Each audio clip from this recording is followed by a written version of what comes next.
የ80 ዓመት ሰዎች ስልጣን እንዲይዙ የ20 ዓመት ልጆች መሞት የለብንም ነው የሚለው።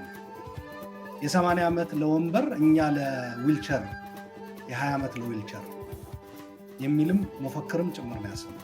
ወጣቱ ዋናው ገፈት ቀማሽ ዋጋውን የሚከፍለው እሱ እንደሆነ እና ጌታቸው ይህንን አስቀርቶልኛል በፕሪቶሪያ ተጨማሪ ከመሞታ አትርፎናል።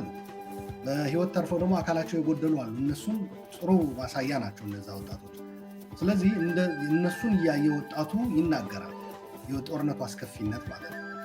አንዱ ይሄ ነው።